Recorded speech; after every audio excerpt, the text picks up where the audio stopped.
Good evening, everyone. This is Himanshi, and I welcome you all on Unacademy Plus. Actually, Unacademy Plus पर special class है ये, तो सभी का special class में स्वागत है। आज का सेशन बहुत इंपॉर्टेंट, मतलब इससे ज्यादा आसान नंबर आप पूरे सीटेट में कहीं से ले नहीं सकते।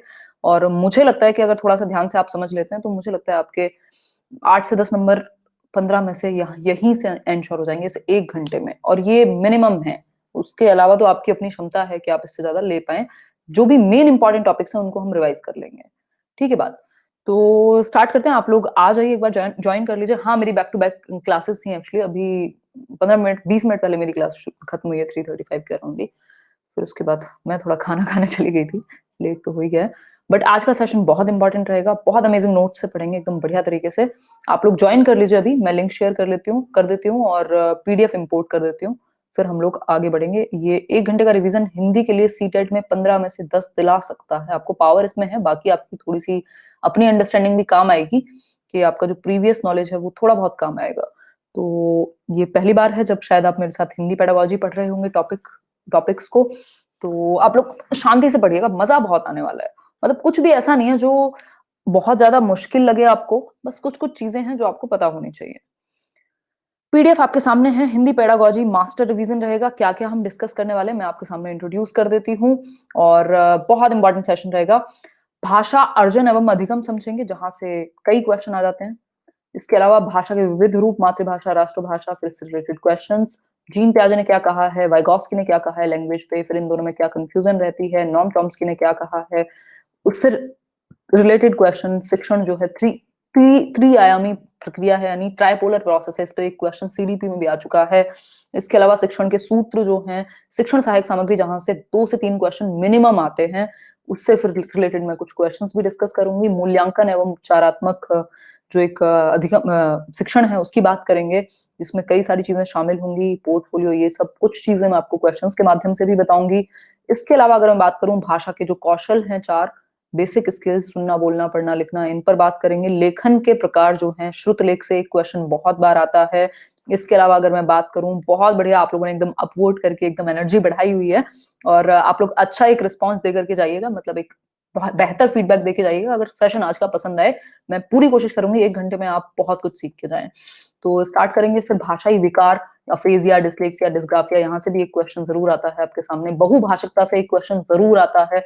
तो ये ऐसे टॉपिक्स हैं जो गिने चुने 8-10 टॉपिक हैं आपके हिंदी पेडागोजी में, और बहुत आसान है क्योंकि हिंदी हम पहले से बोलते पढ़ते सुनते आए हैं आज तक।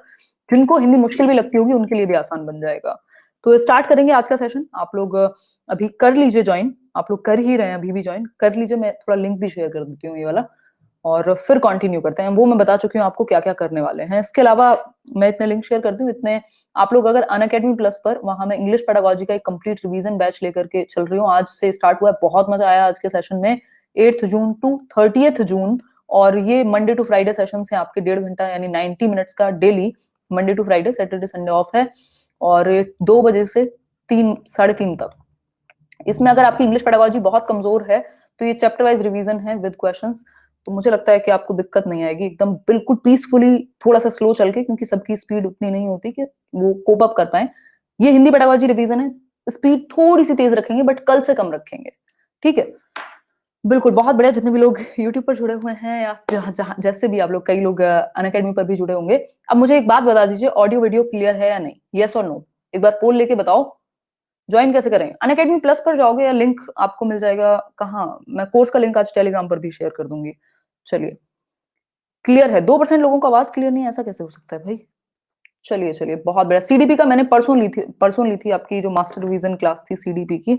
हिंदी में सबसे ज्यादा समझ में आएगा और हिंदी सबसे आसान भी पड़ेगी। सबसे ज्यादा स्कोर आप 1 घंटे की जो मास्टर क्लास है वो हिंदी वाली सबसे ज्यादा काम में आने वाली है आपके। आप लोग आ जाइए, और मैं फिर अगले 2 मिनट में स्टार्ट कर देंगे। 2 मिनट तक वेट कर लेती हूँ। जितने लोगों को ज्वाइन करना है कर लीजिए, क्योंकि ये इंपॉर्टेंट रहेगा टॉपिक।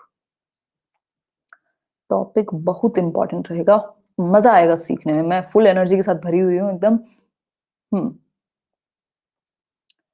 एक सेकेंड यार, क्वेश्चंस इतनी तेजी से जा रहे हैं। किसी ने कॉग्निटिव डेवलपमेंट का कोई क्वेश्चन पूछा था, बहुत तेजी से निकल गया। नहीं पढ़ पा रही हूँ भाई मैं आप लोग बहुत ज्यादा संख्या में हैं, तो इतने अनअकैडमी पे जनरली क्लासेस में नहीं होते हैं, बट बहुत ज्यादा स्पेशल क्लासेस में आपने एकदम बिल्कुल मजा आ गया एकदम। पेपर 2 पेपर 1 दोनों के लिए ये कॉमन सिलेबस होता है। पेपर 1 बस लैंग्वेज आपकी थोड़ी सी टिपिकल कर देता है कई बार क्वेश्चंस की। पेपर 1 प्लस 2 दोनों के लिए है। और अगर मैं बात करूं तो ये एक बात है। और अनअकैडमी प्लस पर जब ज्वाइन कर रहे होंगे तो let's learn without space use कीजिएगा, LEARN। तो ये कूपन कोड कह लीजिए या रेफरल कोड कह लीजिए, अनअकैडमी 10% डिस्काउंट भी अवेल कराएगा। और 1 मिनट रुक जाइए, बढ़ते हैं। हम्म। हाँ हाँ, सही बात है, सही बात है, थैंक यू। अच्छी बात है ये तो हमारे लिए कि हम लोग ज्यादा लोग जुड़े हुए हैं क्लास में। चलिए फिर भाषा अर्जन एवं अधिगम की बात करेंगे। और आ जाने दीजिए अभी, और 2 मिनट और रुकते हैं, कोई दिक्कत नहीं है।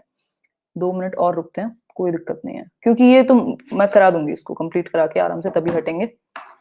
आ जाइए आप लोग, कोई दिक्कत नहीं है। हाँ, ओके फाइन। आज फर्स्ट सेशन हुआ है उस बैच में, अनअकैडमी प्लस वाला जो बैच है इंग्लिश पेडागोजी का, इस मंथ में खत्म होगा। फर्स्ट सेशन हुआ है, बहुत जानदार, मजा आया एकदम, बहुत बिल्कुल वो पर्सनल, मतलब एकदम वो ट्यूशन वाला फील आता है, 1 to 1 वाला मजा आता है। एक तो डाउट्स क्लियर कर पाते हैं, मतलब थोड़े लोग जब कम होते हैं तो जो लाइव चैट है उस पर थोड़ा सा ध्यान दिया जाता है। अभी मजबूरी हो जाती है, मतलब चाह करके भी मैं रिप्लाई नहीं कर सकती हूँ कई सारे। आज 8 जून है ना? हाँ, ठीक है जी, बहुत बढ़िया। टेलीग्राम, बहुत बढ़िया। वॉइस वॉइस क्लियर है भाई। चलिए स्टार्ट करेंगे, कर रहे हैं, बस स्टार्ट कर रहे हैं, आप स्टार्ट ही कर रहे हैं। ये लिंक शेयर कर देती हूँ, और आप लोगों ने ज्वाइन भी कर लिया है, बहुत बढ़िया। 1,500 लोग आ चुके हैं, सही है। चलिए फिर स्टार्ट करेंगे। चलिए लिंक भी शेयर हो गया।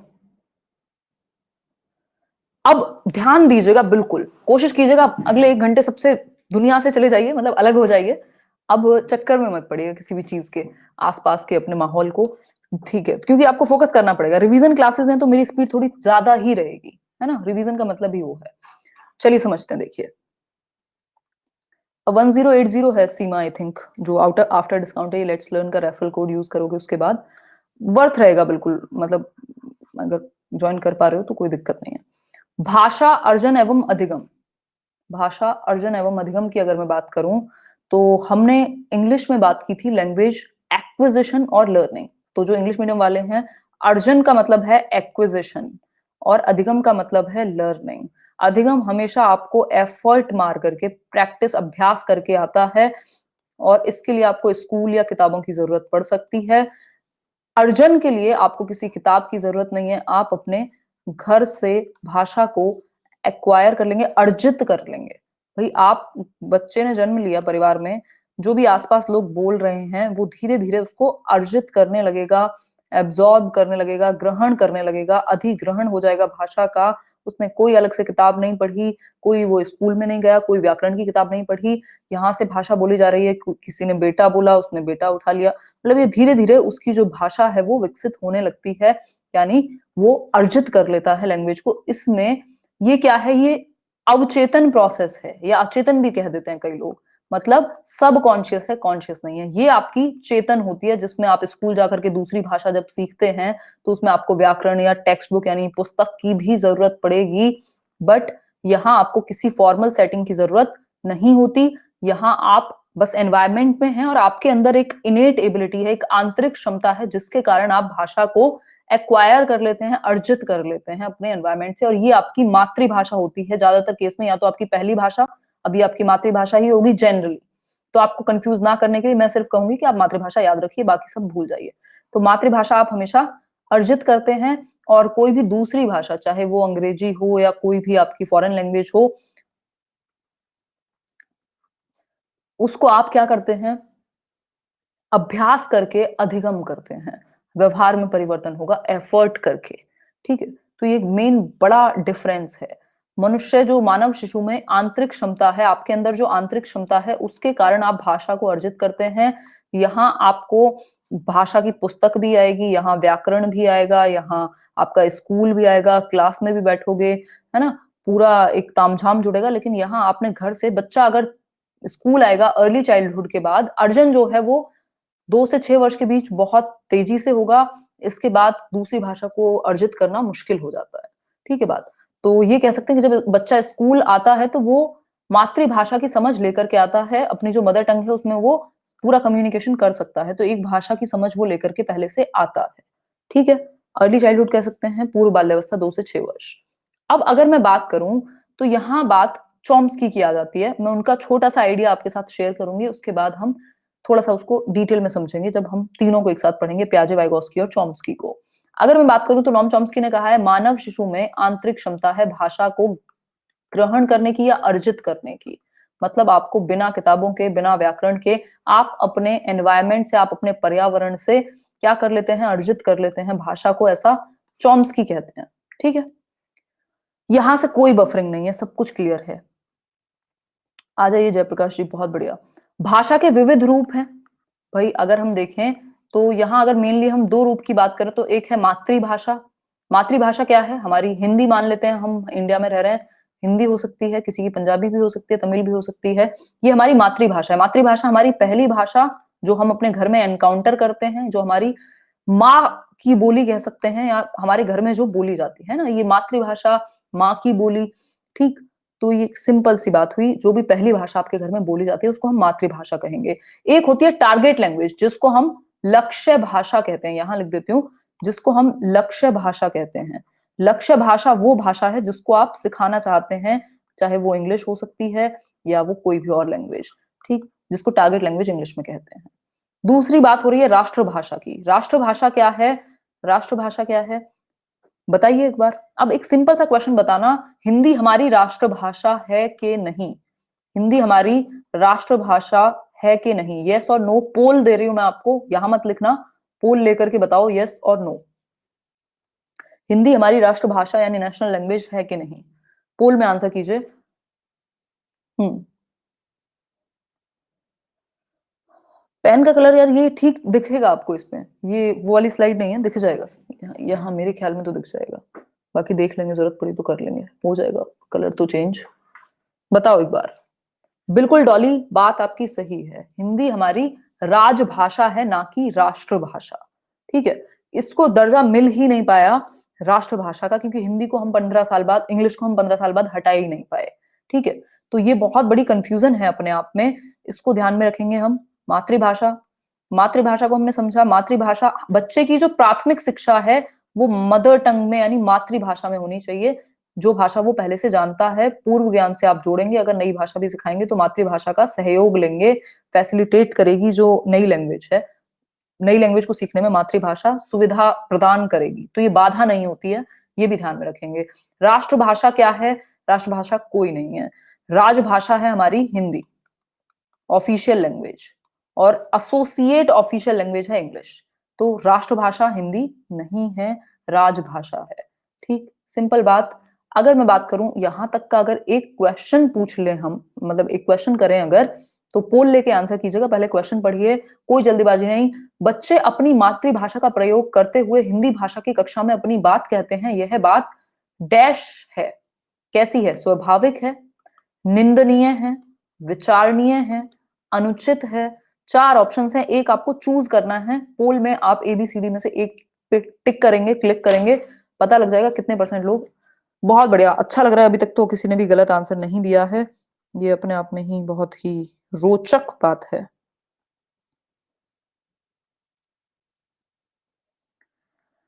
बहुत बढ़िया, आ जाइए आप लोग। 96% आंसर जो हैं आपके वो बढ़िया हैं। सही है, सही है, सही है।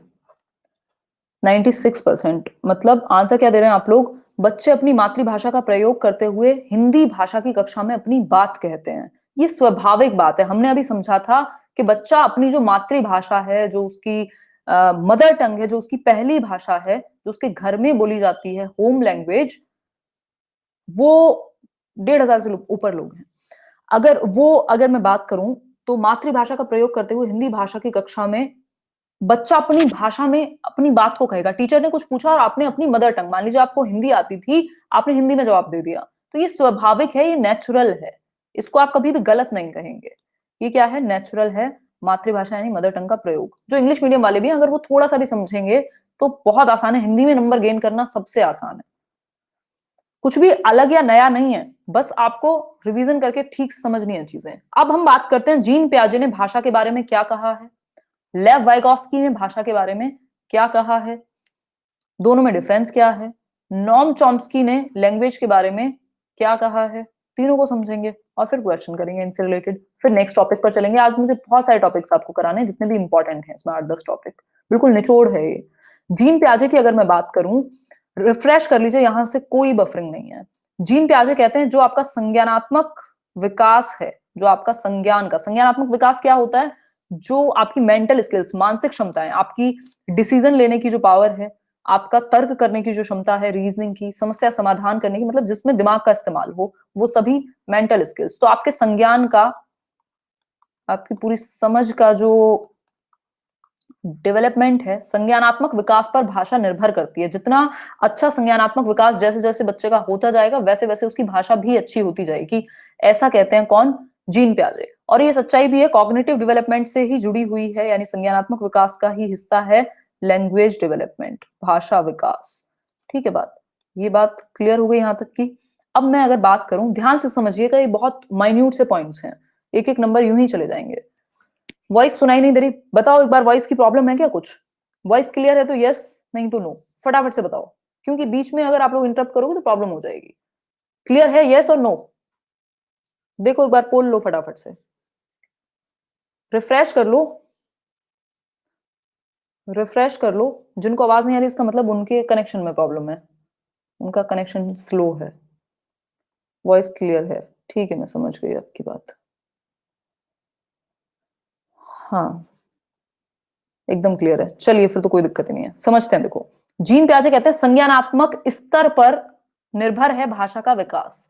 जितना बढ़िया दिमाग का विकास होता जाएगा, उतना बढ़िया आपकी भाषा होती जाएगी। ये कहते हैं जन्म से 2 वर्ष, जिसको हम शैशवावस्था या इंद्रिय कामक अवस्था कहते हैं, सेंसरी मोटर स्टेज, इस टाइम पे बच्चे का दिमाग का जो विकास है वो उतना अच्छा नहीं होता।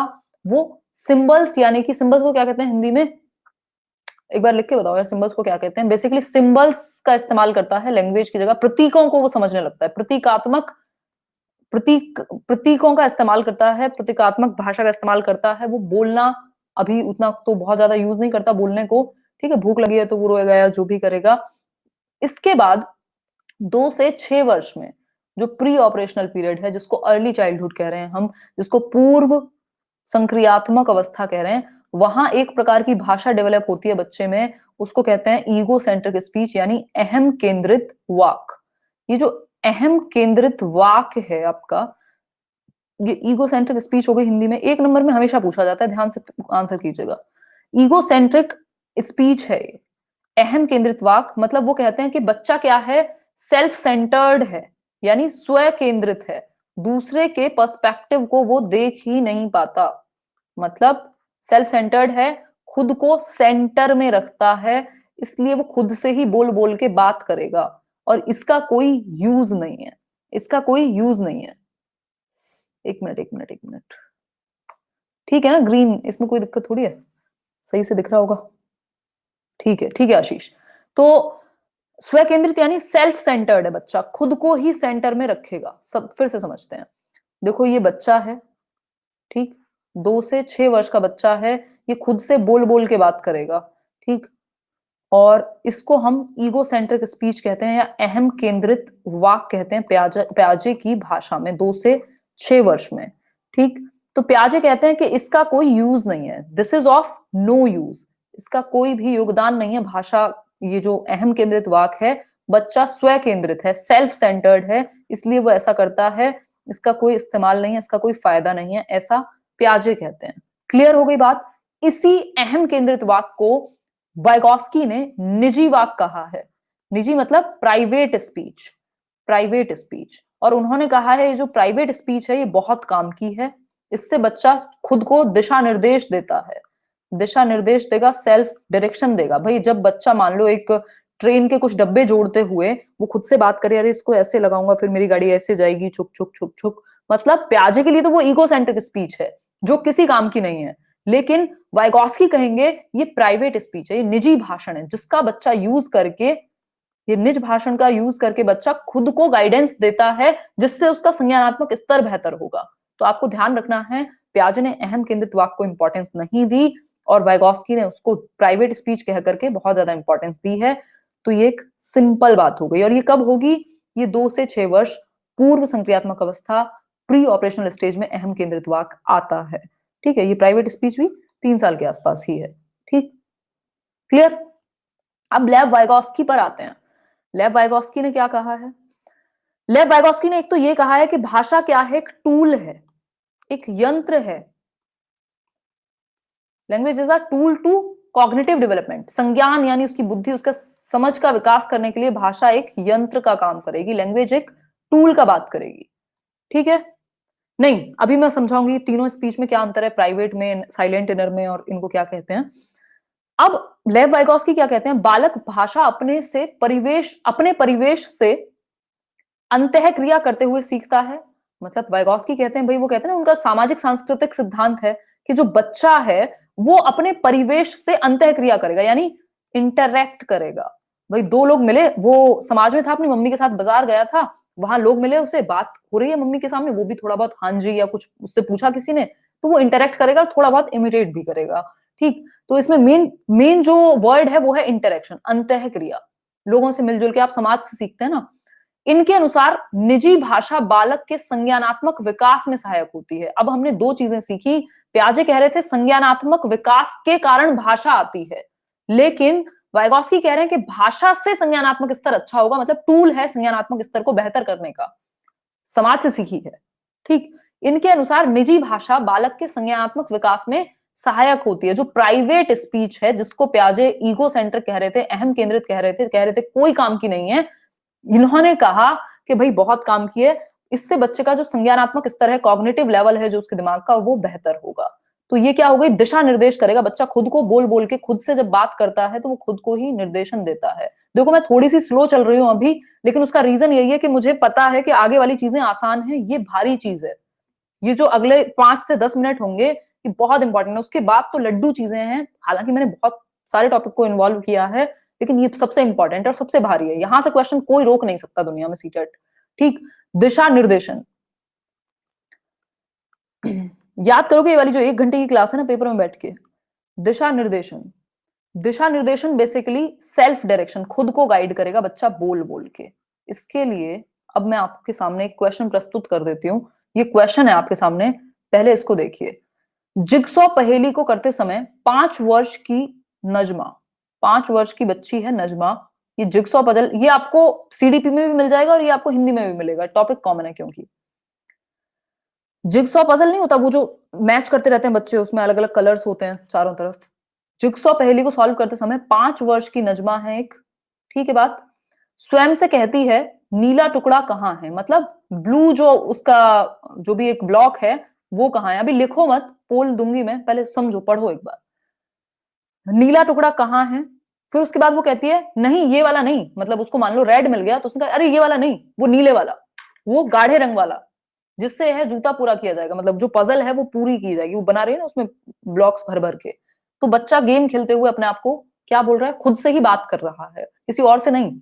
इस प्रकार की वार्ता को वाइगोस्की किस तरह से संबोधित करेंगे? व्यक्तिगत वार्ता, जोर से बोलना, पाड़ है, या आत्म केंद्रित वार्ता? 4 ऑप्शंस हैं, सिंपल सा आंसर है। पोल लेकर के आंसर कीजिए, फटाफट से आंसर कीजिए पोल के थ्रू, आंसर कीजिए। इंग्लिश में बताऊंगी, टेंशन ना लो, अभी तो करेंगे डिस्कशन। अभी तो ये छोटी सी बात बता दो कि क्लियर हुई कि नहीं। ये बहुत आसान है बट कंफ्यूजन क्रिएट हो जाती है इसमें भी। हाँ, मैसेज कम करके आराम से बैठ के देखो, आज तो मजा आएगा बहुत। 36% लोग अभी भी कंफ्यूज हैं, मतलब कमाल कर दिया यार आप लोगों ने। फिर से करेंगे डिस्कशन, कोई बात नहीं, देखेंगे एक बार, देखते हैं एक बार। अभी आप लोग देख लीजिए, सबसे पहले अमिता ने आंसर किया है, फिर पिंकी, महेश। ठीक, देखिए समझिए एक बार। आप लोगों ने डी आंसर कर ही कैसे दिया, जब बात तो अहम आत्म केंद्रित वार्ता की बात सिर्फ प्याजे ने की है और पूछा है वाइगोस्की इसको क्या कहेंगे। अगर प्याजे इसको क्या कहेंगे लिखा होता तब आप इसको आत्म केंद्रित या ईगो सेंट्रिक स्पीच कह देते। अभी तो भाई ये जब वाइगोस्की के अनुसार पूछी है, बात एक ही है, बच्चा खुद से ही बोल रहा है, जोर जोर से खुद से ही बातें करेगा बोलकर, लेकिन उसी चीज को प्याजे आत्म केंद्रित वाक कहेंगे और कहेंगे कोई इस्तेमाल नहीं है इसका, बेकार है। और वाइगोस्की क्या कहेंगे? वाइगोस्की कहेंगे ये व्यक्तिगत वार्ता है। अब देखो ये इंग्लिश में अगर यहाँ ट्रांसलेशन में लिखा होता तो ये प्राइवेट स्पीच हो जाती, लेकिन इसका दूसरा नाम निजी भाषण है या निज भाषण है। निजी भाषण लिख दे, व्यक्तिगत वार्ता लिख दे, इंडिविजुअल टॉक कह सकते हैं, बात एक ही है। ठीक, जोर से बोलना कुछ नहीं है, स्कैफोल्डिंग है ही नहीं है। तो सिंपल आंसर था ए ऑप्शन। अब यहां थोड़ा सा समझ लेते हैं कि वाइगोस्की ने क्या टाइप्स बताए हैं स्पीच के। अगर मैं बात करूं तो वाइगोस्की ने कुछ दिए हैं 3 प्रकार। उन्होंने कहा है 3 प्रकार की स्पीच है। 3 प्रकार में क्या है? पहला प्रकार है आपका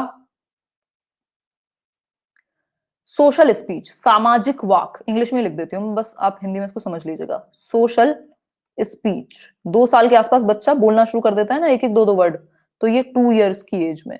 दूसरा है आपका प्राइवेट स्पीच, यही निजी वाक, जब वो खुद से बोल रहा था अभी क्वेश्चन में। प्राइवेट स्पीच, प्राइवेट स्पीच आ जाती है 3 साल के बाद। ठीक, और तीसरा है आपका silent inner speech, silent inner speech. ठीक है, साइलेंट मतलब मौन। मौन कहां? अंत है, मौन अंत है, स्पीक या जो भी कहेंगे। ठीक, साइलेंट इनर मतलब बाहर आवाज नहीं आ रही इसमें, इन दोनों में बाहर आवाज आती है। सामाजिक वाक मतलब जैसे बच्चा आपसे बोले, किसी से बोले, वो बात करे, किसी से बात करे, तो ये हो गई सोशल स्पीच, 2 साल से शुरू हो जाती है, मतलब एक दो शब्द जोड़ करके बोलना शुरू कर देगा। प्राइवेट स्पीच है जब वो खुद से बोल बोल के बात करे, बाहर आवाज आनी चाहिए प्राइवेट स्पीच में, मतलब वो खुद से बात कर रहा है, किसी और से नहीं। ये भी याद रख सकते हो, जैसे खुद से ही वो धीरे धीरे बोल रहा हो लेकिन वो बोल रहा है बाहर, है ना, बच्चे बड़बड़ाते नहीं रहते वैसे, है ना। फिर साइलेंट इनर स्पीच क्या है? ये 4 साल के बाद। इसमें क्या है कि बच्चे की जो स्पीच है वो भाषा अंदर चली जाती है। अभी मैं मन में किसी को भी गालियां दूं, किसी को भी अच्छा कहूं, या आप प्रे करें भगवान से, है ना, 1 मिनट के लिए आप मन में सोचें, जैसे आप पेपर में होंगे, आप देख रहे होंगे किसी को, किसी ने आपको डांट दिया, आप टीचर को आप उल्टा तो नहीं बोल सकते, लेकिन आप मन में बोल रहे हो, बहुत खड़ूस है ना, तो वो आप मन में बोल रहे हो, तो मतलब स्पीच अंदर चली गई। अब आपको सोचने के लिए, बोलने के लिए बाहर दिखाने की जरूरत नहीं है। ठीक, तो ये 4 से 6 वर्ष में आएगा, जो कि आप कर, हाँ मैं कर लेती हूँ कई बार, गालियां थोड़ी ना देती हूँ यार। ठीक है, बहुत बड़े आराम। तो ये सिंपल सी 3 स्पीच हैं वाइगोस्की की। क्लियर हो गई बात यहां तक की? अब नॉम चॉम्स्की पे आते हैं। ये एक और बस लास्ट मील का पत्थर है ये, इसके बाद इतना मजा आएगा, उसमें आपको ज्यादा दिमाग लगाने की जरूरत नहीं पड़ेगी, है ना। बाकी चीजों में आपको बहुत ज्यादा दिमाग नहीं लगाना, बाकी चीजें आसान हैं। ये यहां तक चॉम्स्की तक थोड़ा पेशेंस बांध के सुन लीजिए। ठीक है, नॉम चॉम्स्की। नॉम चॉम्स्की क्या कहते हैं? फिर से बता दीजिए कौन है ये। सिंपल 3 प्रकार दिए हैं स्पीच के। एक है सोशल स्पीच, जब बच्चा बोलना शुरू कर देता है, एक दूसरे से बात करना शुरू कर देगा, ये होगा 2 वर्ष में। प्राइवेट स्पीच है 3 वर्ष में, वो खुद से ही बोल बोल के बात करेगा। और साइलेंट इनर स्पीच है जब मन में वो बात करने लगे, मन में, 4 से 6 वर्ष, जो हम आज भी करते हैं। नॉम चॉम्स्की पे आ जाते हैं। नॉम चॉम्स्की की अगर मैं बात करूं, कोई बात नहीं, ठीक है, मतलब कोई दिक्कत नहीं है अगर पूछना हो, बस ये रिवीजन वाली क्लास है ना, इसलिए मेरे को थोड़ा सा स्पीड का भी ध्यान रखना है, अदरवाइज तो मैं बता तो 4 बार भी दूं। नॉम चॉम्स्की की अगर मैं बात करूं, प्रत्येक बालक भाषा सीखने की जन्मजात शक्ति के साथ पैदा होता है, यानी every child is born with innate ability to speak, या फिर टू एक्वायर लैंग्वेज।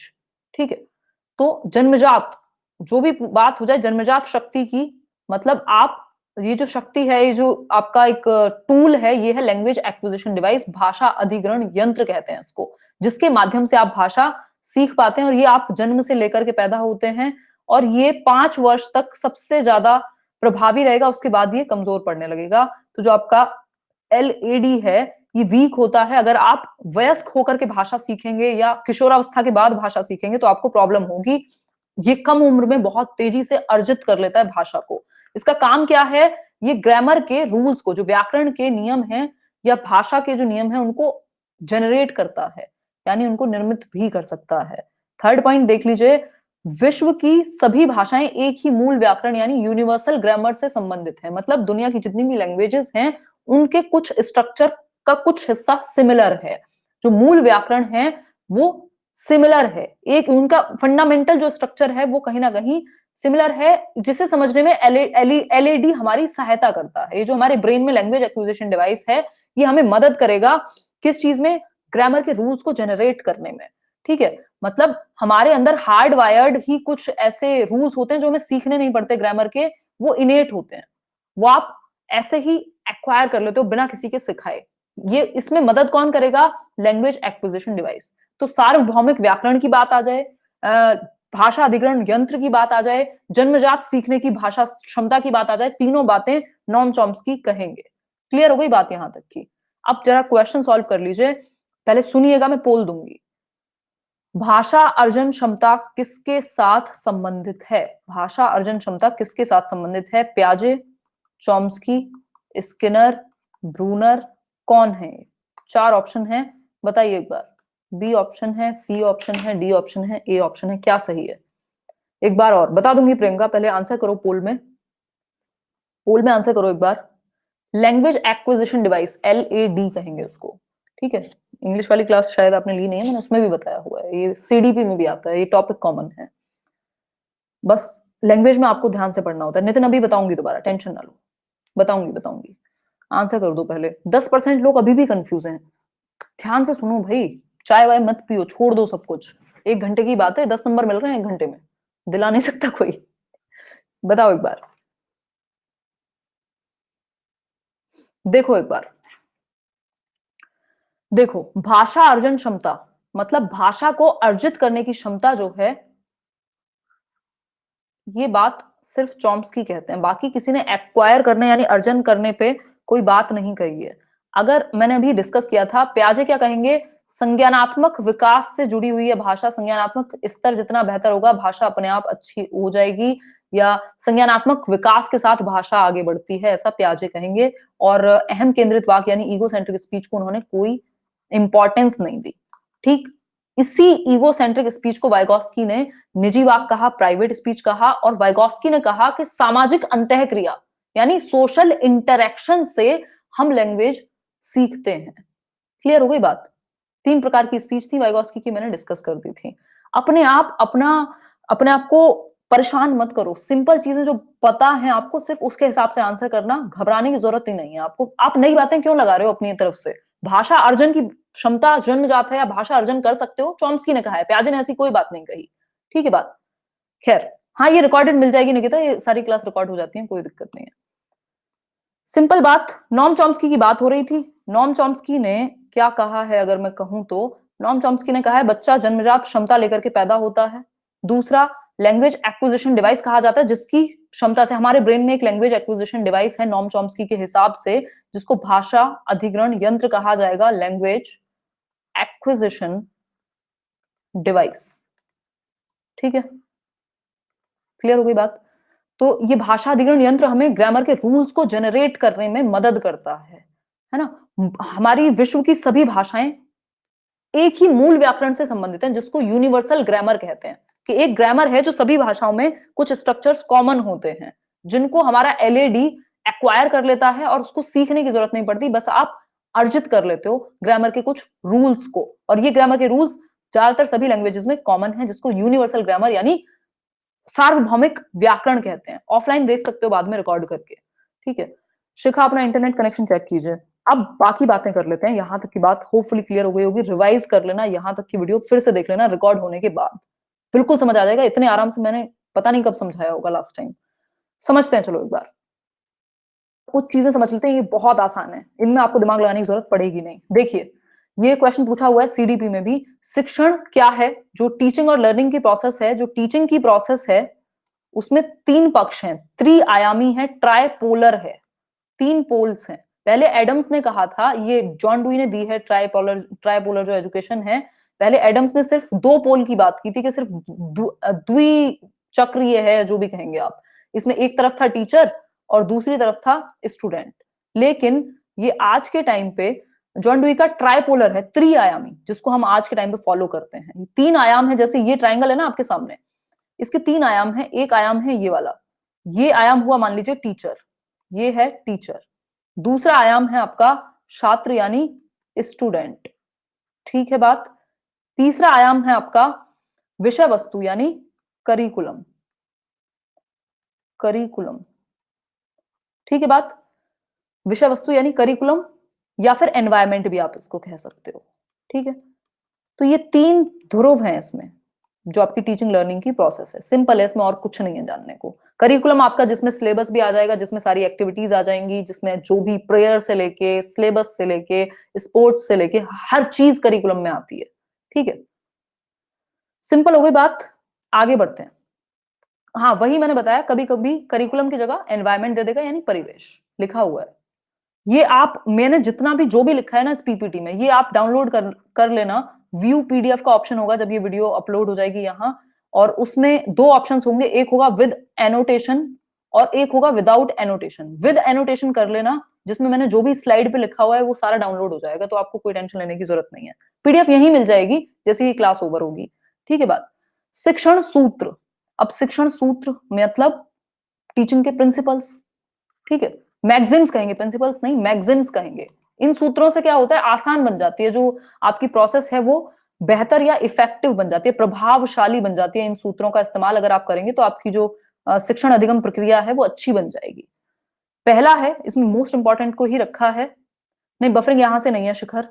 पहला है ज्ञात से अज्ञात की ओर, यानी नोन टू अननोन। आप बच्चे को पहले वो सिखाइए जो वो जानता है, उसके परिवेश से रिलेटेड चीजें, उसकी मातृभाषा से जुड़ी हुई चीजें, और उससे उस चीज की तरफ ले जाइए जो वो नहीं जानता, अज्ञात चीजों की तरफ, नोन टू अननोन। ठीक है, ये किसमें किसमें फॉलो होता है, ये इंडक्टिव मेथड में, आगमन विधि। ठीक है, इंडक्शन में, इंडक्टिव में, एग्जाम्पल टू रूल, आप वो एग्जाम्पल्स पहले देते हैं जो बच्चे को पता हो, बाद में रूल या डेफिनेशन बताते हैं। ठीक है, बहुत बढ़िया यार, मजा आ रहा है आज डिस्कशन में बहुत ज्यादा। बस मैं चैट नहीं देख पा रही हूँ, बस सुनते जाइए। फिर है मूर्त से अमूर्त की ओर। मूर्त से अमूर्त की ओर मतलब concrete to abstract, concrete to abstract. वो चीजें आप उनको जितना हो सके चीजों को दिखा करके, टच करा के, फील करा के, ऐसे एग्जांपल्स दो जिनको वो देख सकते हैं। मान लो पेन बता रहे हो तो पेन का एक, आपने इस तरीके से पेन दिखा दिया, एप्पल बनाया तो एप्पल दिखा दिया। तो मूर्त से अमूर्त की ओर, अमूर्त क्या है, जो उनके विचारों में हो, जो आइडियाज में हो, जिसको वो टच फील नहीं कर सकते। तो पहले आप कॉन्क्रीट चीजें, फिर एब्स्ट्रैक्ट, फिर सरल से जटिल की ओर। मतलब पहले आप सिंपल टू कॉम्प्लेक्स, पहले आप आसान चीजें बताते हो, फिर बाद में कॉम्प्लेक्स की तरफ जाते हो, और जो कॉम्प्लेक्स चीजें उनको तोड़ करके आप दिखाते हो। ठीक है, स्थूल से सूक्ष्म कह सकते हैं, बिल्कुल। अब आती है बात शिक्षण सहायक सामग्री की।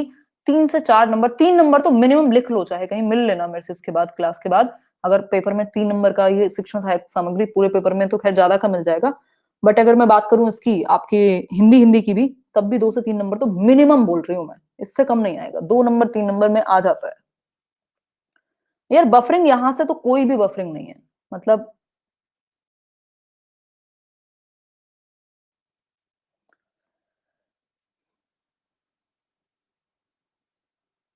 हाँ, चलिए बढ़ते हैं।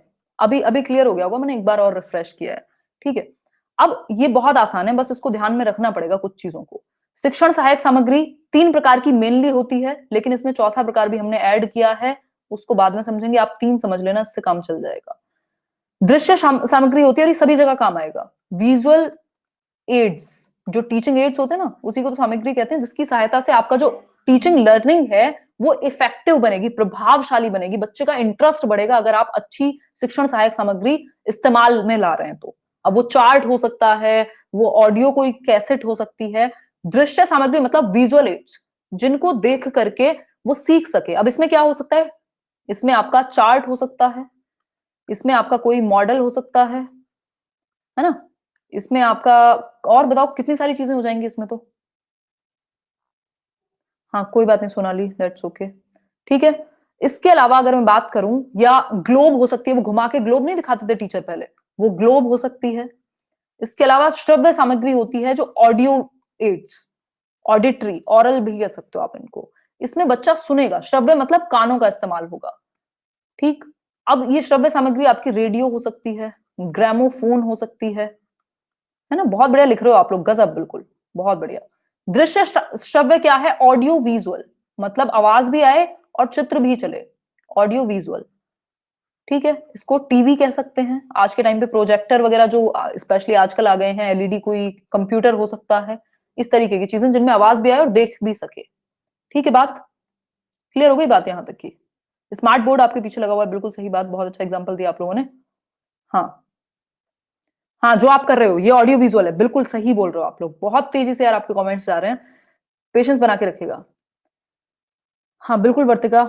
चलिए, अब है फोर्थ टाइप, क्रिया सहायक सामग्री, मतलब जिसमें बच्चा एक्टिव हो, एक्टिविटी करके सीखे। अब इसमें आप बच्चे को फील्ड ट्रिप पे ले जा सकते हैं, है ना, भ्रमण पर ले गए आप, कोई म्यूजियम दिखाने ले गए, कहीं और आप ले गए, ट्रिप्स पर ले गए, तो ये इसमें बच्चा एक्टिव होगा। ठीक है, ये एक्टिव होगा बच्चा इसमें। क्लियर हो गई बात? क्वेश्चन करेंगे, टेंशन ना लो। तो ये बेसिक सी 4 प्रकार की सामग्री। अब इसके बारे में आपको एक और छोटी सी चीज पता होनी चाहिए, मैं एक्स्ट्रा में ऐड कर देती हूँ, 1 मिनट बस ध्यान से समझना है इसको।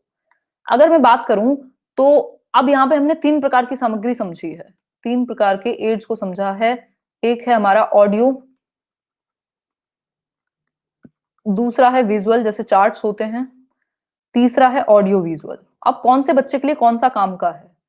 देखो, सबसे ज्यादा बच्चे कहाँ एक्टिव होंगे? ऑडियो विजुअल में, जहां उनको आवाज भी आ रही है और वो देख भी पा रहे हैं, तो ये बहुत अच्छा रहेगा। क्रियात्मक और अच्छा रहेगा, जिसमें वो एक्टिविटी करें। ऑडियो जो है वो उन बच्चों के लिए काफी अच्छा रहेगा जिनको देखने में प्रॉब्लम है, मतलब जो विजुअली चैलेंज्ड है। और उनके लिए एक और चीज अच्छी रहेगी, टैक्टाइल, मतलब जिसको टच कर सके वो, जो ब्रेल लिपि वाला है ना। ऑडियो आप ये मत कह देना, जिस बच्चे को सुनाई नहीं देता उसके लिए आप कैसेट सुनाओगे, उसको रेडियो सुनाओगे, अरे यार ये तो उल्टा हो जाएगा। उसको आप दिखाओगे, क्लियर लिखोगे बड़ा बड़ा, ठीक। अगर थोड़ा सा क्लियर बोलोगे, अगर किसी बच्चे को कम सुनाई देता है तो ठीक, ये तरीका हो सकता है आपका। क्लियर हो गई यहां तक की बात? तो ये बेसिक सी चीजें, ये बिल्कुल कॉमन सेंस है, आपको इतना पता होना चाहिए कि किसके लिए आप कौन से एड को यूज करोगे। क्लियर हो गई बात?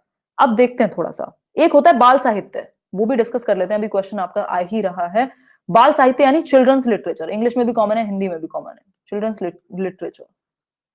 ठीक है बात? बाल साहित्य में क्या है, ये बच्चों के लिए बहुत अच्छा रहता है। इसमें वो कहानी कविताएं नहीं होती, वो छोटी छोटी जो बुक्स आती थी, चंपक वगैरह, वो सब यहाँ आ जाएंगी।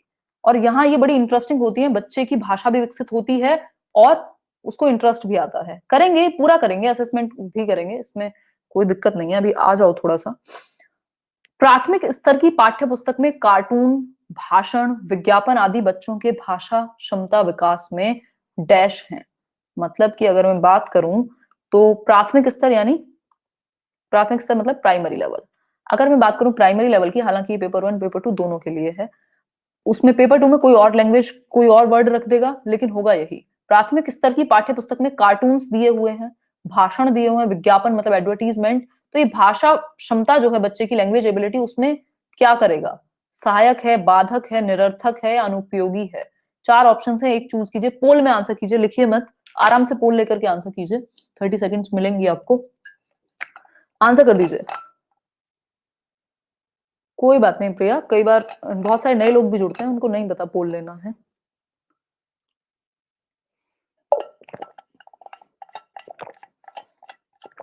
बहुत बढ़िया। कल क्लास हुई थी संजना, सारे रिकॉर्डेड सेशंस मिल जाएंगे आपको यहाँ। इवन आज से तो वो प्लस वाला बैच भी स्टार्ट हो गया 2 बजे से, बहुत आज मजा आ रहा है एकदम। चलिए फिर समझते हैं, देखो समझते हैं, देखो अगर मैं बात करूं तो प्राथमिक स्तर पर पाठ्य पुस्तक में कार्टून, भाषण, विज्ञापन, ये सब क्या है? सहायक हैं, जब भी तो इनको सहायक सामग्री कहेंगे। ये क्या है? बेनिफिशियल है बच्चे की लर्निंग में। ये जितने भी एड्स हैं ये सब सहायक हैं। बाधक मतलब प्रॉब्लम, प्रॉब्लम नहीं है। निरर्थक मतलब जिसका कोई अर्थ ना हो, ऐसा नहीं है। अनुपयोगी मतलब कोई यूज का ना हो, ऐसा नहीं है। ठीक। अब प्राथमिक स्तर पर भाषा सीखने में भाषा संबंधी कौन सा संसाधन सर्वाधिक महत्वपूर्ण है? मतलब कौन सा एक एड है? अब ये टीचिंग एड का क्वेश्चन है, शिक्षण सहायक सामग्री का। कौन सा एड है जो सबसे ज्यादा महत्वपूर्ण होगा प्राथमिक स्तर के बच्चे के लिए सिखाने के लिए? कंप्यूटर, बाल साहित्य, समाचार पत्र या टेलीविजन? 4 ऑप्शंस हैं, एक ही सही होने वाला है, फटाफट से आंसर कीजिए। पोल दे दिया मैंने इंदु, लीजिए एक बार पोल में आंसर कीजिए। बहुत बढ़िया, सही है।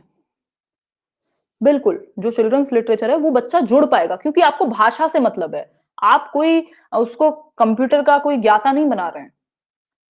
छोटा बच्चा है तो वो बाद में चीजों पे जाए, पहले वो जुड़ पाए, उसमें कहानियों में इंटरेस्ट आएगा ना उसे।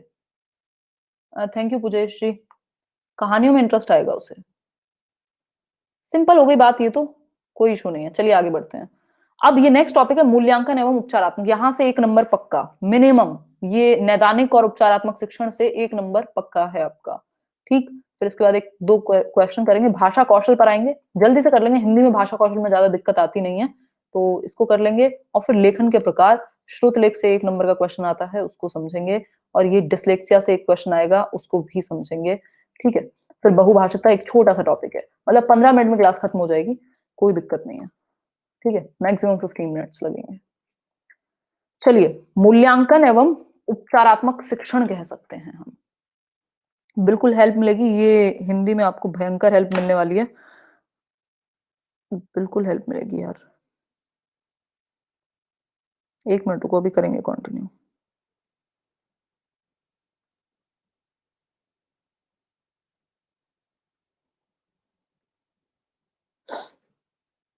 चलिए, हाँ, रेमेडियल टीचिंग कहते हैं इंग्लिश में। देखिए एक बार, मूल्यांकन मतलब इवैल्यूएशन। भई आपने जब बच्चों को पढ़ा दिया, सब कुछ कर दिया, तो आप इवैल्यूएट भी तो करना चाहेंगे ना। उपचारात्मक होता है रेमेडियल टीचिंग। अब ये इसके अंदर उपचारात्मक शिक्षण के अंदर 2 चीज़ें आ जाती हैं। एक हो जाता है आपका रेमेडियल ये और दूसरा हो जाता है निदान, मतलब डायग्नोस्टिक। डायग्नोस्टिक में आप निदान मतलब पता लगाते हैं कि परेशानी है कहाँ, निदान करेंगे। निदानात्मक शिक्षण और रेमेडियल है आपका उपचारात्मक। उपचारात्मक, हाँ। पेन चेंज कर लेती हूँ मैं। बहुत बढ़िया संगीता। इवैल्यूएशन की अगर हम बात करें तो मूल्यांकन में आपका आकलन भी आ जाता है। आकलन एक छोटा हिस्सा है मूल्यांकन का, ठीक है? अगर मैं बात करूँ यहाँ, तो आपको सिंपल याद रखना है कि आप बच्चे को जब लैंग्वेज में आकलन करते हो उसका या मूल्यांकन करते हो, तो सबसे बड़ा जो रोल प्ले करेगा वो उसकी भाषा के इस्तेमाल करने की क्षमता। मतलब वो अपने आप को अभिव्यक्त कर पाए, ये सबसे बड़ी बात है। छोटा बच्चा अगर गलत भी बोले, तो आप उसको बोलने देते हैं, एटलीस्ट वो खुद को बोल तो पाए, अपने आप को अभिव्यक्त तो कर पाए। अगर आपने उसको जरा-सा गलत किसी चीज़ को प्रोनाउंस करने पे टोक दिया या आपने डाँट दिया, क्या होगा? वो अगली बार से खड़ा ही नहीं होगा आंसर करने के लिए। तो एक्सप्रेशन बहुत इंपॉर्टेंट हो जाता है कि वो अपने आप को अभिव्यक्त कैसे कर पाता है। दूसरा, भाषा प्रयोग की जो क्षमता है वो इंपॉर्टेंट हो जाती है, क्योंकि आपका जो उद्देश्य है वो है कि बच्चे साक्षी, उसके लिए आपको अनअकैडमी प्लस जॉइन करना पड़ेगा। जो इंग्लिश पेडागोजी का बैच है, मैं आज लिंक शेयर कर दूंगी टेलीग्राम पे, ये बहुत सारे लोगों की क्वेरी है। देखो एक बार इसको समझते हैं, अभी उस पे बाद में आएंगे, अभी पहले टॉपिक कंप्लीट करते हैं। हिंदी 10 नंबर नहीं आए ना आज, अगर आप लोगों के 15 में से, मैं बता रही हूँ। मुझे अच्छा नहीं लगेगा। डायग्नोस्टिक मतलब निदानात्मक। डायग्नोस्टिक में आप पहले रीजन पता करते हैं, रीजन पता करते हैं, कारण पता करते हैं। मान लो किसी बच्चे को कोई प्रॉब्लम है, कोई गैप आ गया है लर्निंग में। गैप मतलब कहीं कमी रह गई, भाई बच्चे को कुछ समझ नहीं आ पाया।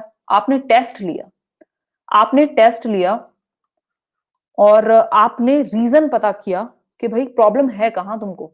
ठीक, जैसे डॉक्टर के पास अगर आप बीमारी में जाएंगे, तो वो आपका टेस्ट लेगा या पता लगाने की कोशिश करेगा, देखेगा कि लक्षण पूछेगा आपसे, फिर पता लगाने की कोशिश करेगा। खुद से पता नहीं लगेगा तो लैब भेज देगा, आपका ब्लड टेस्ट होगा, वो वहां से बताएंगे कि ये निदानात्मक शिक्षण है। ठीक है, ये रिकॉर्ड हो जाएगा मुन्ना, आप देख लेना यहाँ पे। तो डायग्नोस्टिक मतलब निदानात्मक, गैप का पता लग जाएगा कि कमी कहाँ है। ठीक है शालिनी, फिर रीजन पता लग गया अगर, तो फिर आप रीटीच करते हैं, जो आता है रेमेडियल टीचिंग के अंडर। रेमेडियल टीचिंग मतलब कि उपचारात्मक शिक्षण। पहले आप पता लगाते हैं फिर उपचार करते हैं। तो हमेशा याद रखिएगा, पहले डायग्नोस्टिक बाद में रेमेडी। तो पहले डायग्नोस्टिक टीचिंग मतलब पहले डायग्नोस करोगे, उसके बाद रीटीच। रीटीच कहां करोगे, फिर से कहां पढ़ाओगे, वो आप रेमेडी में पढ़ाओगे। नए तरीके से पढ़ा सकते हो, जरूरी नहीं है सेम तरीका अपनाओ, लेकिन जो समस्या का समाधान है रेमेडियल टीचिंग में होगा, उपचारात्मक में होगा, और वो होगी निदान के बाद। क्लियर हो गई बात? एक क्वेश्चन देख लीजिए यहाँ। रीमा ने तीसरी कक्षा में पढ़ने वाली रितिका की भाषा क्षमता, भाषा निष्पादन संबंधी क्रमिक प्रगति का ब्यौरा उसके अभिभावकों को दिया। अब ये मैं थोड़ा सा आपको बैकग्राउंड बता देती हूँ कि अगर मैं बात करूं तो इवैल्यूएशन की टेक्निक्स होती हैं, कुछ कुछ टूल्स होते हैं। एक होता है अवलोकन करना, यानी ऑब्जर्वेशन। आप बच्चे को ऑब्जर्व करते हैं कि वो कैसे एक्टिविटी करता है, उसके बेसिस पे आप जज करेंगे। आप कई बार इंटरव्यू ले लेते हैं, आप कई बार पोर्टफोलियो बना लेते हैं। हिंदी इंग्लिश में कॉमन है ये टॉपिक, पोर्टफोलियो बना लेते हैं।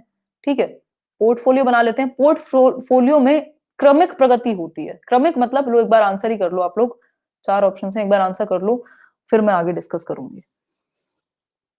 हम्म, अभी भी इसमें कई लोगों को कंफ्यूजन है।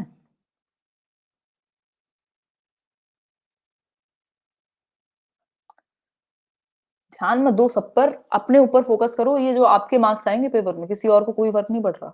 मुझे पड़ेगा, लेकिन मैं मेहनत कर रही हूँ आपके साथ। बाकी सब अपने-अपने लिए मेहनत कर रहे हैं। अरे बहुत बढ़िया! ये कौन है ये? दीपांशी, बहुत बढ़िया, धन्यवाद। मेरा गलत हुआ, कोई बात नहीं। देखो सही करेंगे अब। अगर मैं बात करूँ, तो देखो एक बार रीमा ने तीसरी कक्षा में पढ़ने वाली रितिका की भाषा क्षमता, यानी 3rd क्लास में पढ़ने वाली रितिका है, जिसकी लैंग्वेज एबिलिटी को, जो भाषा कैसे वो यूज़ करती है, उसकी जो एबिलिटी है लैंग्वेज को यूज़ करने की, उन ये सारी जो चीज़ें हैं, उसका भाषा निष्पादन मतलब परफॉर्मेंस। वो कैसे लैंग्वेज में परफॉर्म करती है, उसका परफॉर्मेंस।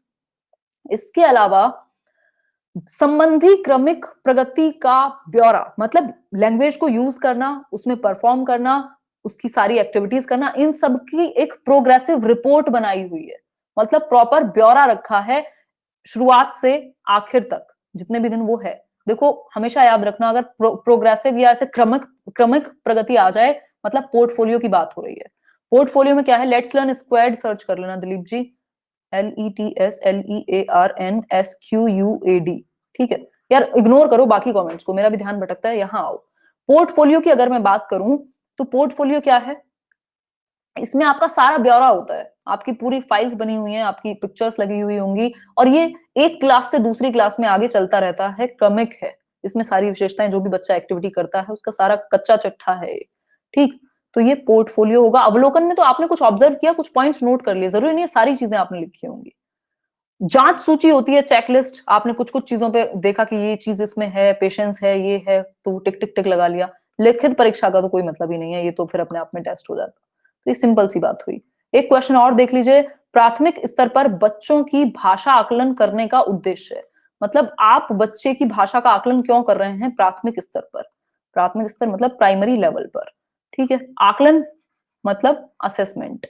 पहला ऑप्शन है उसकी पठन क्षमता का आकलन कर रहे हैं, उसके भाषा प्रयोग की क्षमता का आकलन करके पता लगाएंगे, लेखन क्षमता मतलब रिटन वर्क कराएंगे, या बोलने की क्षमता। 4 चीजें हैं, ध्यान से आंसर कीजिएगा, आप लोग बहुत गड़बड़ करेंगे इसमें। पोल दे देती हूँ मैं, आप पेपर मान के चलिए आपका 5 जुलाई को है, आपका तो आपका, मैं ऐसे रिएक्ट कर रही हूँ जैसे मेरा पेपर हो, ठीक है। तो क्योंकि शायद आपको नहीं लग रहा होगा, मुझे वो दिन बिल्कुल क्लियर दिखता है, जिस दिन आप पेपर दे करके आते हैं और जिस दिन आप रिजल्ट के बाद कमेंट करते हैं।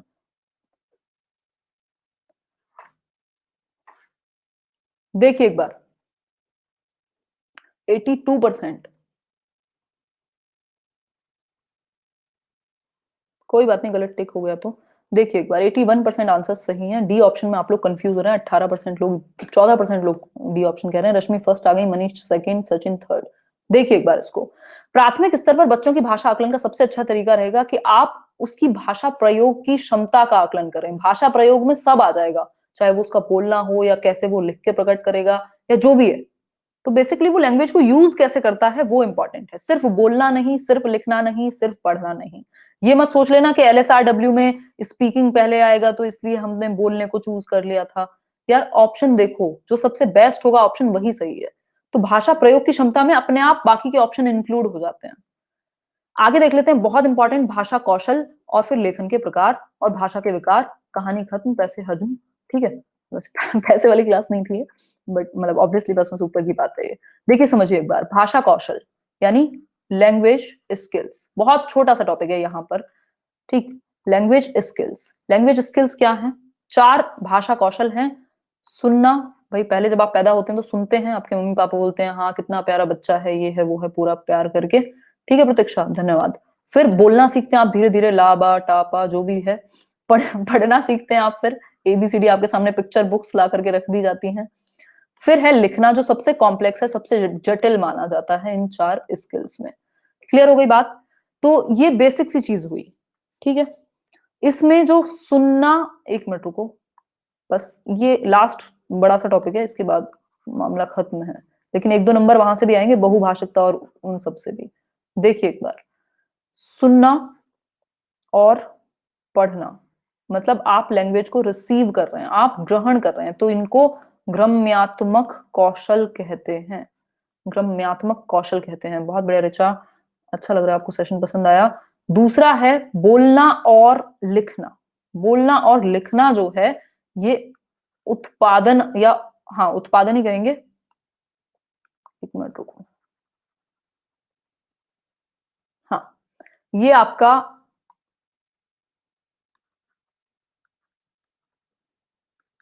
ये उत्पादनात्मक कौशल कह सकते हैं आप इसको, मतलब प्रोडक्टिव स्किल्स, जिसमें आप भाषा को बोलते हो और सुनने में और पढ़ने में आप रिसीव कर रहे हो, एब्जॉर्ब कर रहे हो, भर रहे हो अपने अंदर कुछ, उसको ग्रहणात्मक कहेंगे, ग्रम्यात्मक कहेंगे, अभिव्यक्ति अभिव्यक्ति कौशल भी कहते हैं, उत्पादनात्मक ना कह के। ठीक है, बहुत बढ़िया।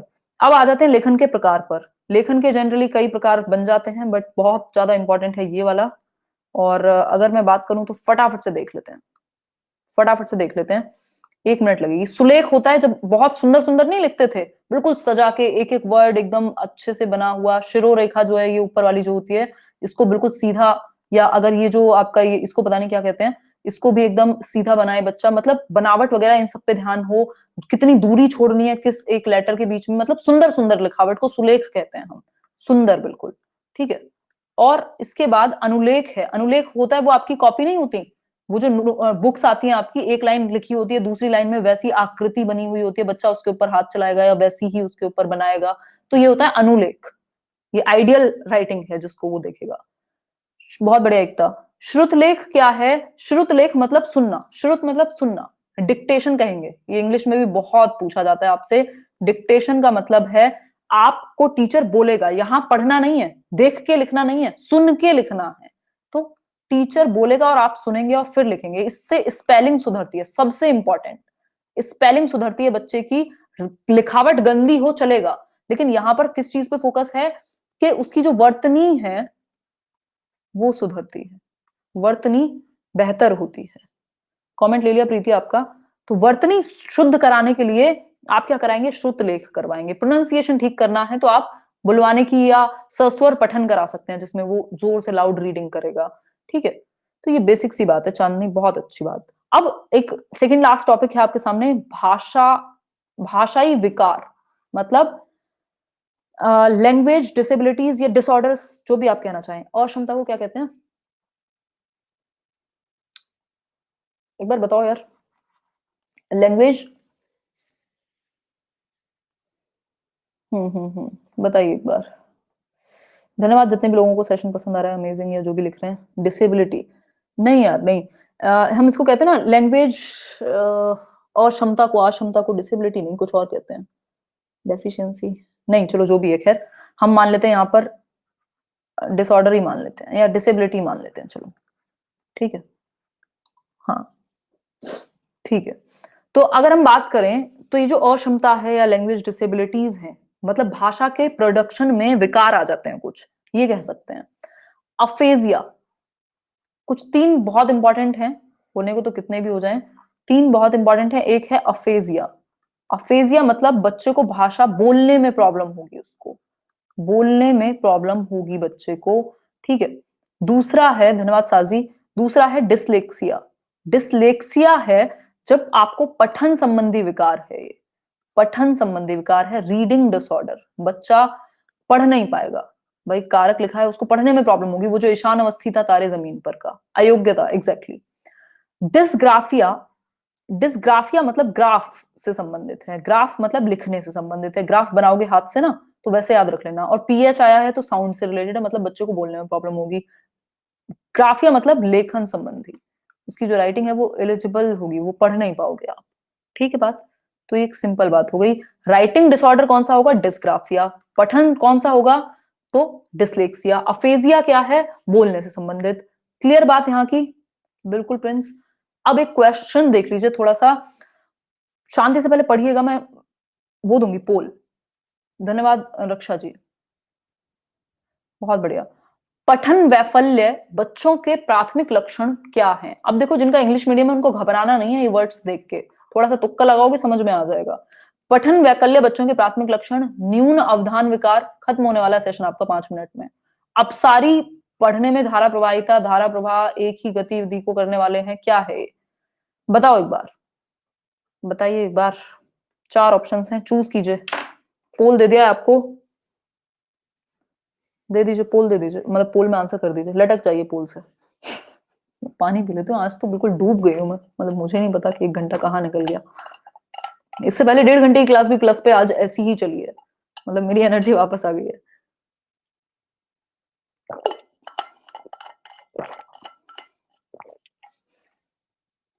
धन्यवाद फैजल। हाँ, बहुत बढ़िया वर्तिका। हाँ, सही है। सही है, सही है, सही है। 71% आंसर्स आपके सही हैं। ये लास्ट क्वेश्चन था आज के लिए। नहीं, एक और क्वेश्चन है इसके बाद। देखिए एक बार, पठन वैफल्य मतलब पढ़ने में विफलता, सिंपल। मतलब डिसलेक्सिया है, धारा प्रवाह पढ़ने की अक्षमता, फ्लुएंटली वो नहीं पढ़ पाएगा, सिंपल है बात। क्लियर हो गई बात? बहुभाषिकता, बहुभाषिकता यानी मल्टीलिंगुअलिज्म, 1 नंबर का क्वेश्चन निश्चित रूप से आएगा, ये लास्ट है आज। बहुत बढ़िया डिम्पी जी। मल्टीलिंगुअलिज्म यानी बहुभाषिकता। एक क्लास में एक से ज्यादा भाषाएं बोलने वाले बच्चे होते हैं कि नहीं होते? भाई, एक बच्चे की मातृभाषा क्या हो सकती है? हिंदी। दूसरे बच्चे की मातृभाषा हो सकती है तमिल। तीसरे बच्चे की मातृभाषा पंजाबी हो सकती है। चौथा बच्चा हो सकता है इंग्लिश ही हो उसके लिए मदर टंग। ठीक है। इस केस में अगर बात की जाए तो ये जो चार तरह के बच्चे हैं, ये सब हम क्या मानते हैं? इनको रिसोर्स मानते हैं, मतलब संसाधन मानते हैं। ज्यादा भाषाओं को एक क्लास में, इनको बाधा नहीं मानते कभी भी। हम मानते हैं कि इतनी सारी भाषाएं हैं, बच्चे एक दूसरे से कुछ कुछ सीखेंगे और इन भाषाओं के बेस पर हम उनको जो भी आपकी टारगेट लैंग्वेज है वो सिखा पाएंगे। तो something is better than nothing. तो बच्चे का पूर्व ज्ञान, देखो एक चीज हमेशा याद रखना, पेडागोजी में बच्चा जो भी घर से लेकर के आए वो बहुत अच्छा है। आप उसको कभी बुरा नहीं कहते, चाहे वो उसका पेरेंटल बैकग्राउंड हो, चाहे वो उसका फर्स्ट जनरेशन लर्नर होना हो, चाहे वो उसकी भाषा हो, चाहे उसकी कोई डिसेबिलिटी ही क्यों ना हो, सब अच्छा है। आप उसको यूज करेंगे आगे सिखाने के लिए, क्योंकि आपका काम ये नहीं है कि आप उसके घर वालों को, उसके साथ जो हुआ अब तक या जो उसके पास है उसको क्रिटिसाइज करें। आपके पास जो है उसको आप यूज करेंगे आगे के लिए बेहतर कराने में। तो हमेशा पेडागोजी में याद रखना है, बच्चे की कोई गलती नहीं होती, बच्चे की गलतियों को सुधारा जा सकता है, उसको बेहतर किया जा सकता है, और बच्चा भगवान है ये कह सकते हैं। ठीक है। तो ये एक छोटी सी बात है। बहुत बढ़िया ममता जी। तो एक छोटा सा सेशन था, 1 घंटे 2 मिनट का, और इस सेशन से मतलब मेरी तो ऐसी उम्मीद है कि आप अच्छे मार्क्स ला पाएंगे। 15 में से 10 तो आप अचीव कर पाएंगे अगर आपने ध्यान से सुना भी है सिर्फ तो। ठीक है, सिंपल बात। एक एक क्वेश्चन और देख लो, इसमें देख लेंगे कितने किसने ठीक किए हैं। हम्म।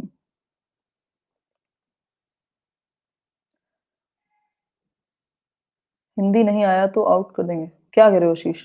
आशीष क्या कहना चाहते हो? फिर से बताओ। देखो, अगर हिंदी पढ़ना नहीं आता और पढ़ के नहीं समझ पाते तो फिर तो मेरी क्या ही गलती है। देखो, मैं तो बेस्ट कर सकती हूँ अपने तरीके। अब पढ़ के ना समझ पाओ तो फिर तो कोई क्या कर पाएगा। बहुत बढ़िया ज्योति, आपकी प्रीवियस नॉलेज भी तो काम आएगी ना। मैं तो पेपर नहीं दे सकती आपकी जगह।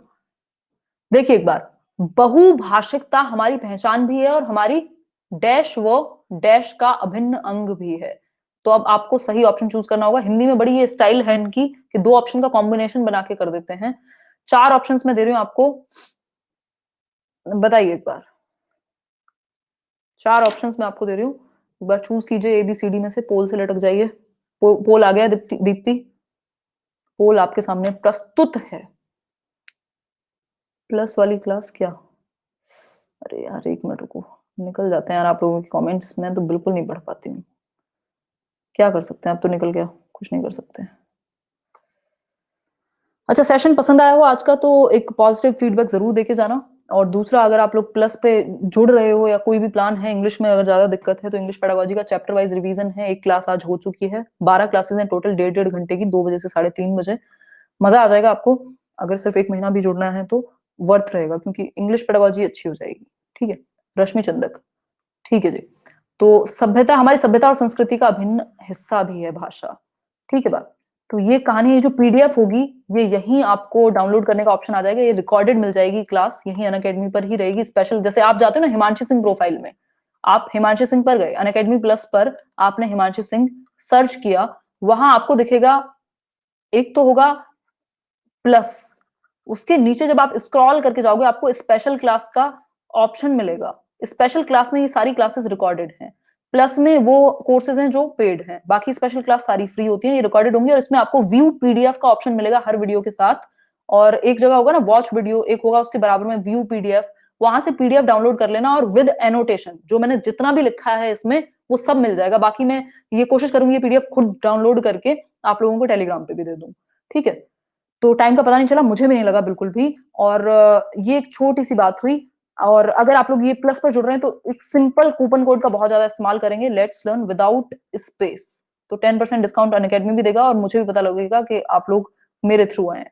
ठीक है, तो ये एक छोटी सी बात है। चलिए, अभी बहुत कुछ कराना आपको बाकी है। अब नेक्स्ट जो मेरा रिवीजन सेशन होगा, 3 सब्जेक्ट मैंने खत्म कर दिए मास्टर रिवीजन में। परसों कराया था सीडीपी, कल कराया है इंग्लिश और आज कराया है हिंदी, और हिंदी सबसे गजब कराया है कि आप नंबर ला पाए आसानी से। ठीक है। 1 मिनट रुको यार, आप लोगों के तो कमेंट्स चले जाते हैं यार, मेरे बस की नहीं है पढ़ना, बहुत तेजी से जा रहे हैं। थैंक यू सो मच, धन्यवाद। मैं देख पा रही हूँ आप लोगों के यहाँ पे ये ऐसे और ऐसे वाले जो ये आ रहे हैं, है ना। इसको रिवाइज कीजिएगा 2 3 4 बार और फिर क्वेश्चंस प्रैक्टिस कीजिएगा दबा के, प्रीवियस ईयर कर लेना सिर्फ, और कुछ करने की जरूरत नहीं है। ठीक है। धन्यवाद दीपिका, थैंक यू प्रियंका। पहली क्लास आज ही हुई है 2 से 3:30। एसएसटी एक वीडियो में कराऊंगी। अभी अभी मेरा जो नेक्स्ट सेशन है आपके साथ वो है 14th को, 14 जून को मेरा आपका ईवीएस की मास्टर क्लास है 14 जून को, और फिर 21 जून को मैथ्स की। तो 5 सब्जेक्ट 5 स्पेशल क्लास में खत्म हो जाएंगे। स्पेशल क्लास सभी के लिए फ्री है, तो जो भी आपका दोस्त वोस्त तैयारी करने के मूड में हो तो ले आना, 1 घंटे में जबरदस्त काम कर लेंगे। हाँ, वी ऑल आर बेस्ट। चलिए, टेक केयर, बहुत अच्छा लगा। बढ़िया एकदम से फीडबैक देके जाइएगा, जो भी पसंद आए लिख के जाइएगा। ठीक है, take care, thank you so much.